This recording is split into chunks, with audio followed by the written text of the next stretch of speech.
him getting up. That was the surprising things because people know I have power and he risen up. But I did say I was going to baptize him. So, when you getting baptized, you do rise up.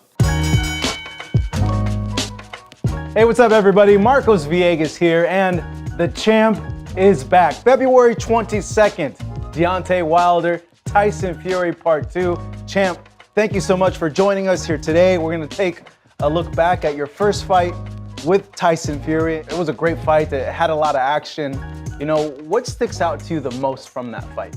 My main highlight out of that is what everybody sees. I call it a knockout, and a lot of people's eyes it was a knockout. When you start off a fight, how do you want to start off a fight? For me, it all depends on my opponent. Sometimes you can start off slow, what many people think I do anyway. And then sometimes you seem like you started off already showboating you. Yeah, but with the showboating, he did a lot of that throughout the rounds because the showboating is an indication that maybe the fighter, ain't doing it to me. I'm having a lot of fun, and also to win rounds as well, especially at the end. It's mostly for the crowd. It don't really bother me. It's just like life. You don't want to make emotional decisions. So when guys doing that, you're gonna come out and make an emotional decision. You might get a little bit too amped up, try to get him back because he's taunting you in the ring and everybody around. It looks good. But, it's also a strategy that I don't partake into. One strategy that Fury had, and we'll see in these clips, is, his movement and his, constant feints. Here, you guys are exchanging, but he was really good with popping the jab and moving in and out. Yeah, for sure. Likewise, I was landing just like he was landing. He was missing just like me, especially in the first 4 rounds. I felt I won the first 4 rounds. And we're seeing here, a series of punches. He's a slippery guy. That's I what think he's known for. He put extra baby oil you think with some Vaseline on him. Why was he so awkward to hit in time and stuff like that? It seemed like you got your timing at the end when you hit him with that big punch, but during the fight, he was slippery, huh? He definitely had a blessing on him that night, for sure. And in that fight, my right hand, it was out of order a little bit. I broke my arm in camp and 12 weeks and 4 days before the fight, and I didn't throw no right hands in camp at all because I felt like I didn't want to waste my right hand of re-injuring it. Yeah, if you're gonna break it, might as well break it, make it millions. There you go. Now we're talking on that good green. That's what I would Yes, think. indeed. And that's definitely what I was thinking. If I was gonna break it, I'd rather break it on his head. The thing with Fury is he's known as a guy that will box, but he doesn't have any power. How did his power feel in there? Feel like some pillows being thrown at me. How you playing with your fiance or your girlfriend. The punches that he did land, they were just oh, okay. Yeah, that was, as you can see all night, I just kept coming forward, unless I was out. I still can't, even when I got out balance, I was still coming forward. I didn't feel none of it. We know that Fury doesn't have power. He have good boxing skills, but no power, and that kind of sucks for him. So we take a look down at the first knockdown that occurred in the fight. I'm played over right now. He landed 1-2, he rolled with it, and he's taunting you. Jab to the chest.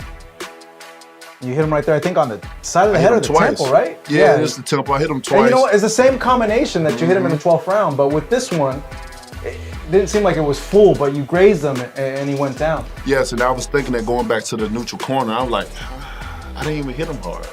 He's falling. I'm like, dude, Milk Dog here, ready to go. At that point, did you feel like, okay, I have the fight now? I know I can hurt him.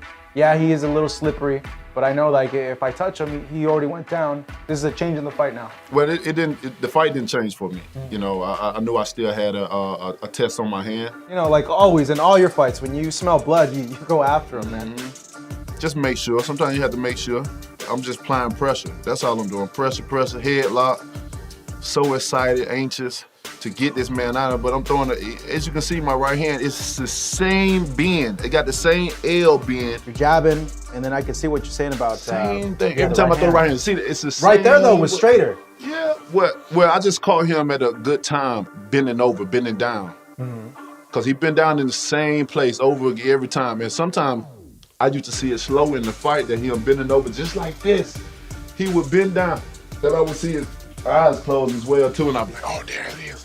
But I would throw the same, like my arms, it was out of place. So we go into the 12th round, and you scored the knockdown.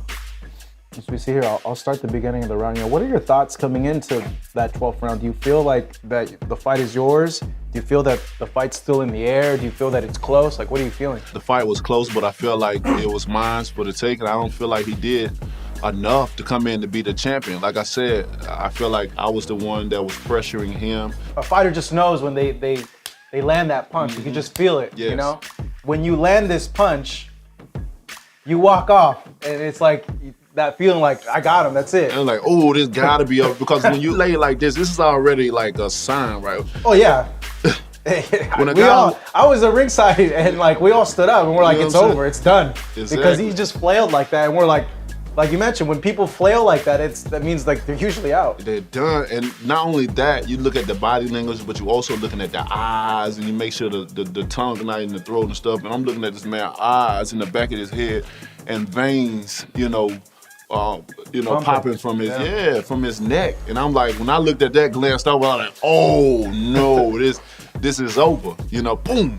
I didn't even feel those punches off. It was such a natural thing to bring my hook behind my right hand. It just came natural. And when you mentioned earlier he was dipping, and when you caught him, you caught him there with the right, and you caught him with the hook. Mm-hmm. How were you able to catch him there? Was it, you feel like you got his timing down? Was it something that he was doing? Yeah, he was bending his head the whole time. So it was what you were saying earlier So, from the first knockdown when he would. Yeah, so it was just basically building up data in there, each and every round. That's what I do. I calculate my guys. I take from them certain things that they do in the ring, and I put it in my head. I collect data from them, and if they do it again, my body is gonna sense something. It was a muscle memory for me, and I just had to put my fist in the right place, and I got it. I got it at the last minute, and I had the momentum with the right hand to follow behind with the left hook. And I definitely felt like it was enough to get him out there. Look at this. This is night-night mode. I sometimes sleep like this. The ref gave him more time than he needed. The referee had some type of wake-up spray on his breath, and he just... So, okay, you're walking around, everyone's on their feet. You see him get up when guys usually don't get up when you land punches like that. Does that affect you at all? Or are you like, what was your in those seconds, what were your first thoughts? My thought was You're probably like, what in the hell? Yeah, I was like, wow, it was impressive. On the other side of my head, it was like, well, it's entertaining for the fans. It has to be entertaining for the people. So I've seen Fury in interviews say that he felt he buzzed you in this round, and I think he's referring to this punch right here where he lands a straight and the other one. Were you buzzed there? Not at all. Not at all. No, not one bit in that fight or whatever. As you see, it's a clean shot. I mean, you get hit in the head and see what you're gonna cover up. You don't want to get hit again. Yeah. Getting hit sucks, man. Coming to the decision, when you're here, you're seeing that he kind of got an adrenaline rush when he got up, and he has a lot of energy and stuff. And we come to the final bell now. I think these are the last 7-8 seconds of the round.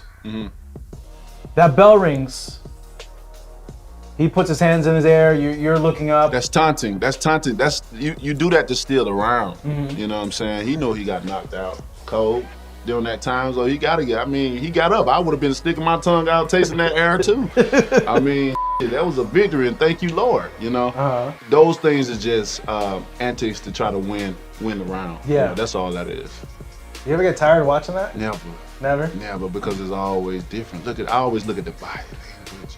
His was hanging out his pen. Look at his head, the veins, look at the veins. Had his eye closed at one point, look at that. He said he didn't even know how he got knocked down, nor did he know how. So right now, he's out of his mind right now. And that referee, after that fight, I've seen many fights of him. Guys get laid out a certain way, wave them off. I don't have no type of ill will towards it. Like I said, it was a controversial fight. It left us with an even greater fight this time around. Thank you so much, Deontay Wilder. Certainly appreciate it. February 22nd, you're gonna get your chance to do what you did in the first fight and do it again in an even more exciting fashion. It all happens on Fox pay-per-view February 22nd, Las Vegas, Nevada. The man right next to me, WBC heavyweight champion of the world, Deontay Wilder, facing Tyson Fury. God Squad! The biggest fight in recent history.